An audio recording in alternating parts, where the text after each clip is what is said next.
ಶಾಂತ ಹಾಸ್ಪಿಟ್ಲಲ್ಲಿ ಅಡ್ಮಿಟ್ ಆಗಿದೆ. ನನ್ನ ಪ್ರಾಬ್ಲಮ್ ಇದ್ದಿದ್ದು ಕಿಡ್ನಿ ಸ್ಟೋನ್ಗೋಸ್ಕರ ಬಂದಿದ್ದು. ನಾನು ಸುಮಾರು ಕಡೆ ತೋರಿಸಿದ್ದೆ. ನನ್ನ ಸ್ಟೋನ್ ಸೈಜ್ ಬಂದು 17 mm ಇತ್ತು.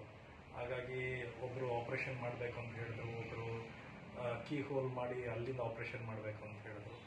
ಅದಾದಮೇಲೆ ಇಲ್ಲಿ ಶಾಂತ ಹಾಸ್ಪಿಟಲ್ ಬಂದಮೇಲೆ ಡಾಕ್ಟರ್ ಶಿವರಾಜ್ ಅವರು ಡಾಕ್ಟ್ರು ಬಂದು ನನಗೆ ಟ್ರೀಟ್ಮೆಂಟ್ ನೋಡಿ ನನ್ನ ಫೈಲೆಲ್ಲ ನೋಡಿದ್ಮೇಲೆ ಅವ್ರು ಹೇಳಿದ್ರು ಅದೆಲ್ಲ ಸ್ವಲ್ಪ ಕಷ್ಟ ಆಗುತ್ತೆ, ಪ್ಲಸ್ ನಿಮಗೆ ಅನುಕೂಲ ಆಗೋ ಥರ ಪ್ರೊಸೀಜರ್ದಲ್ಲಿ ಮಾಡಿಕೊಡೋಣ ಅಂಥೇಳಿ ನನಗೆ RSRI ಟ್ರೀಟ್ಮೆಂಟ್ ಲೇಸರಲ್ಲಿ ಮಾಡಿಸಿದ್ರು.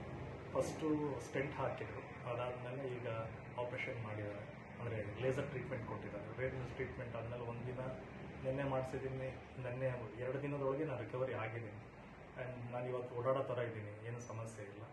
And when it comes to staff ತುಂಬ ಚೆನ್ನಾಗಿ ನೋಡ್ಕೊಂಡಿದ್ದಾರೆ, ಟ್ರೀಟ್ಮೆಂಟ್ ಚೆನ್ನಾಗಿ ಕೊಡ್ತಾರೆ. ಪ್ರತಿ ಸಲಿನೂ ಬಂದು ಚೆಕಪ್ ಮಾಡಿ ಏನಾಗಿದೆ ಏನಾಗಿಲ್ಲ, ಏನು ಬೇಕು ಏನು ಬೇಡ ಅಂತ ಕೇಳ್ತಾರೆ. ಬೆಳಗ್ಗೆ ಬ್ಯೂಟಿ ಡಾಕ್ಟರ್ಸ್ ಆಗಿರ್ಬೋದು ಅಥವಾ ನಾನು ಟ್ರೀಟ್ಮೆಂಟ್ ಮಾಡಿರೋ ಡಾಕ್ಟರ್ ಆಗ್ಬೋದು, ಬಂದು ವಿಚಾರಿಸಿ ನೋವಿದೆಯಾ ಅಥವಾ ಏನಾದರೂ ಪ್ರಾಬ್ಲಮ್ ಇದೆಯಾ ಪ್ರತಿಯೊಂದು ವಿಚಾರಿಸ್ಕೊಂಡು ಹೋಗಿ ನಾನು ಟ್ರೀಟ್ಮೆಂಟ್ ಕೊಡ್ತಾ ಇದ್ದಾರೆ. I definitely recommend Shanta hospital. ಯಾಕಂದರೆ ಇದು ಹೋಮ್ಲಿ ಥರ ಇದೆ ಹಾಸ್ಪಿಟ್ಲ್ ಥರ ಅಲ್ಲ, ಹೋಮ್ಲಿ ಆಗಿದೆ. ಹಾಗಾಗಿ ನಾನು ಇಷ್ಟಪಡ್ತೀನಿ ಇಲ್ಲಿ ಹಾಸ್ಪಿಟಲ್ ರೆಕಮೆಂಡ್ ಮಾಡೋದಕ್ಕೆ. For any reason you can come have a word with Shivraj sir. Not only with the treatment, moral support ಕೊಡ್ತಾರೆ.